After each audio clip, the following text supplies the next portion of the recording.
Bonjour à tous, je m'appelle Nina et j'utilise la méthode End Myopia de Jake Steiner pour enrayer la myopie et retrouver une vision de 20/20 naturellement.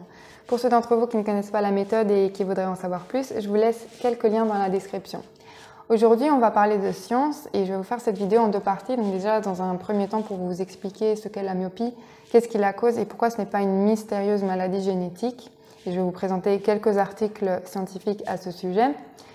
Et dans une deuxième partie, je vais vous parler un petit peu de la méthode End Myopia que j'utilise pour améliorer ma vision et retrouver une vision parfaite naturellement. Alors la myopie, qu'est-ce que c'est? La première fois que vous allez chez un ophtalmologue pour des symptômes de myopie, vous allez sans doute recevoir une prescription faible.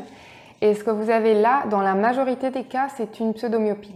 Et la pseudomyopie, c'est juste un spasme de votre muscle ciliaire, qui est le muscle de mise au point de votre œil. Donc, quand vous regardez un objet rapproché, le muscle ciliaire se contracte. Quand vous regardez un objet éloigné, le muscle ciliaire se relaxe. Et si vous passez trop de temps en mode vision rapprochée, votre muscle va se bloquer. Il ne pourra plus se relaxer pour s'accommoder à la vision de loin. Alors, pour vous expliquer rapidement, vous avez la rétine qui est à l'arrière de votre œil, le cristallin à l'avant qui focalise la lumière des objets rapprochés ou éloignés sur la rétine. Et c'est au niveau de la rétine que l'information est traitée et envoyée au niveau de votre cortex visuel dans le cerveau. Le cristallin, c'est comme la lentille de votre œil. Il est justement contrôlé par le muscle ciliaire. Donc quand le muscle ciliaire se contracte, ça fait bomber le cristallin. Quand le muscle ciliaire se relaxe, ça fait s'aplatir le cristallin. Et c'est donc en fonction de sa forme, le cristallin, il s'adapte pour que vous voyez les objets nets, de près comme de loin. Ensuite, vous avez ici une illustration de ce qu'est la pseudomyopie. Donc là, comme vous pouvez le voir, le cristallin est bombé, ce qui fait converger les rayons de lumière avant la rétine, donc pas sur la rétine. Et c'est ce qui fait que vous voyez les objets flous à distance. Et il n'y a pas besoin de lunettes pour traiter cette pseudomyopie. Je vais vous montrer une étude scientifique à ce sujet.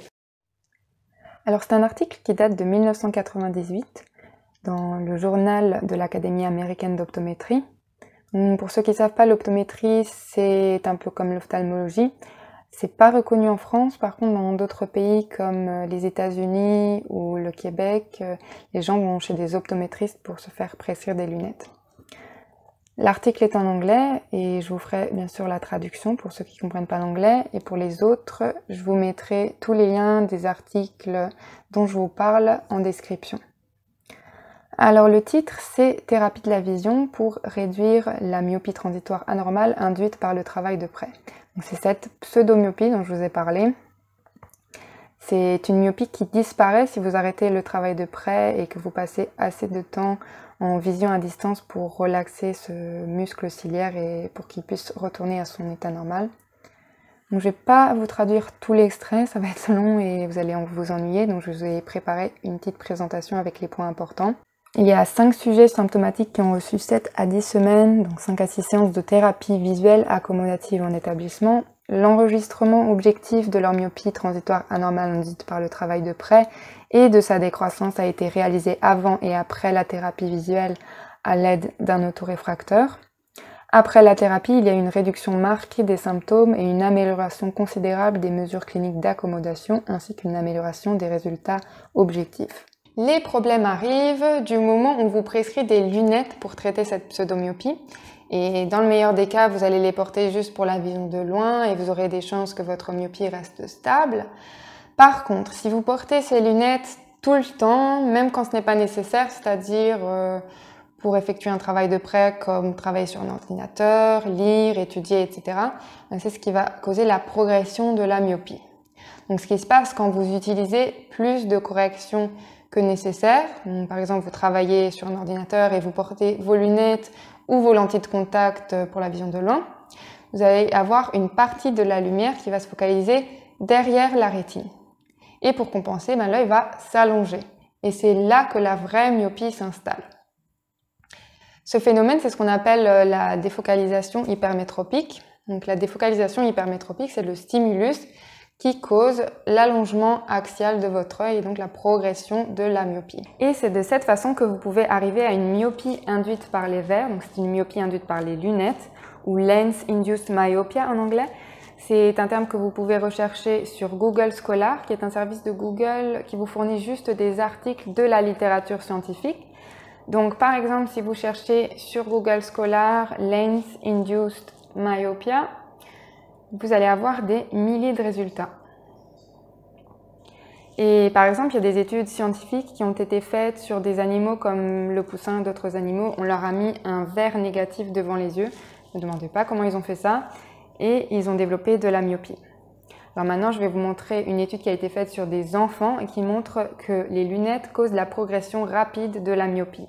Le titre, c'est les effets de la non-correction par rapport à la correction complète sur la progression de la myopie chez les enfants de 12 ans. Donc pareil, je ne vais pas vous traduire tout l'extrait, mais juste vous souligner quelques points importants. L'étude a été faite sur un total de 121 enfants myopes d'un âge médian de 12,7 ans, dont 65 dans le groupe non corrigé et 56 dans le groupe avec correction complète.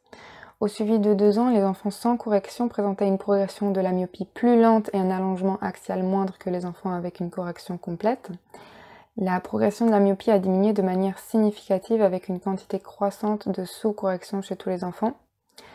Nos résultats suggèrent que la défocalisation myopique, je vais vous expliquer ce terme après, ralentit la progression de la myopie chez les enfants déjà myopes, corroborant les résultats antérieurs d'études animales. Alors la défocalisation myopique, qu'est-ce que c'est? C'est justement le stimulus qu'on utilise dans la méthode End-Myopia pour inverser progressivement la myopie. Et c'est juste en fait le contraire de la défocalisation hypermétropique dont je vous parlais avant, qui va causer l'allongement axial de votre œil. Dans la défocalisation myopique, ça va faire le contraire, ça va faire raccourcir l'axe de votre œil. Maintenant, pour vous montrer que cet allongement axial n'est pas du tout irréversible, que vos yeux ne sont pas malades, qu'ils font juste en fait leur travail, c'est-à-dire qu'ils s'adaptent au stimulus et à l'environnement que vous leur offrez, et qu'il est possible de faire le chemin inverse, c'est-à-dire d'offrir à vos yeux le stimulus nécessaire pour induire une réduction axiale et donc inverser la myopie. Je vais vous montrer encore 2 études très intéressantes. Le premier article se trouve dans le journal d'ophtalmologie investigative et sciences visuelles. Le titre, c'est « Longueur axiale optique humaine et défocalisation ». Alors, les points importants. L'étude a été faite sur 28 jeunes sujets adultes, 14 myopes, 14 hémétropes. Donc, les hémétropes, c'est des personnes qui ont une vision normale. Ont eu des mesures biométriques oculaires avant et 30 et 60 minutes après l'exposition à la défocalisation monoculaire à l'œil droit. La défocalisation imposée a causé des changements faibles mais significatifs dans la longueur axiale optique. Une augmentation significative de la longueur axiale optique s'est produite après la défocalisation hypermétropique et une réduction significative de la longueur axiale optique a été trouvée après la défocalisation myopique.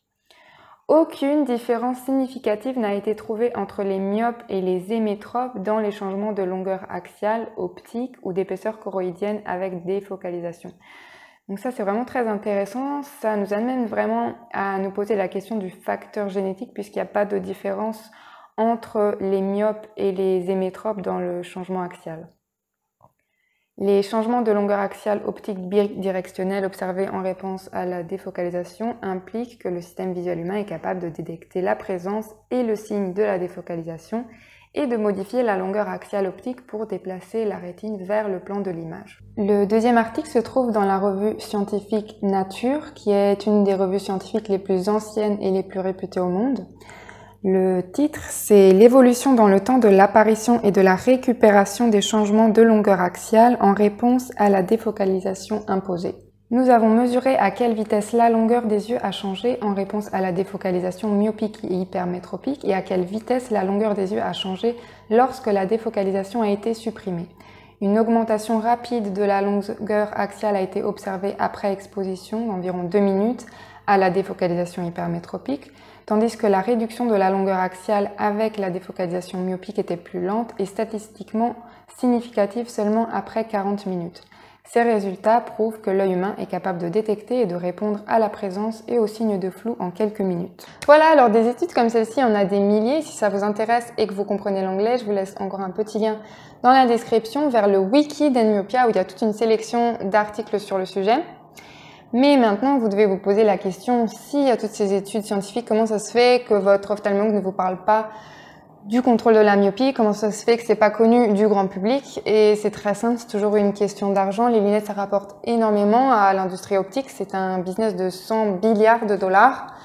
Et malheureusement, il y a toujours cette discordance entre la réalité des études scientifiques et la pratique dans les cabinets d'ophtalmologie. Et j'ai une dernière étude qui parle justement de ça.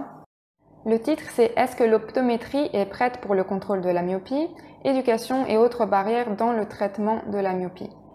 La principale conclusion qui émerge de cette étude est une déconnexion dans les connaissances et les pratiques de contrôle de la myopie entre les optométristes universitaires, les étudiants en dernière année d'optométrie et les cliniciens en pratique. Il semble que les optométristes doivent encore adopter le contrôle de la myopie comme élément central des services de soins oculaires cliniques qu'ils fournissent. Cette étude a révélé un besoin distinct d'alignement entre la formation en optométrie et le besoin de santé publique pour un contrôle efficace de la myopie. Une chose importante que je voulais ajouter sur le danger des lunettes, surtout quand elles sont mal utilisées, c'est que vous ne vous soumettez pas juste au risque de progression de la myopie, mais aussi à des complications telles que la cataracte, le glaucome, le décollement de la rétine, et ça peut aller jusqu'à l'aveuglement pour les myopies plus élevées. Mais maintenant, j'ai vraiment de l'espoir qu'il n'y aura plus un jour cet énorme écart entre la réalité scientifique et la pratique au niveau des cabinets d'ophtalmologie. Mais en attendant, c'est à nous de prendre notre responsabilité pour la santé de nos yeux. Et je pense que de toute façon, on est les plus grands acteurs dans ce changement. Alors pour vous parler un petit peu de la méthode N-Myopia, comme vous pouvez l'avoir deviné maintenant, c'est une méthode qui est basée sur la science et qui a plus de 20 ans d'expérience dans le contrôle naturel de la myopie. Donc ici, on ne parle pas de méthode Bates, d'exercices pour les yeux, de pilules magiques, rien de tout ça. C'est juste de la science et des études cliniques. Le créateur de la méthode s'appelle Jake Steiner. Il avait lui-même une myopie de -5 dioptries. Il a passé un temps considérable à comprendre la biologie de l'œil, à lire toutes les études cliniques.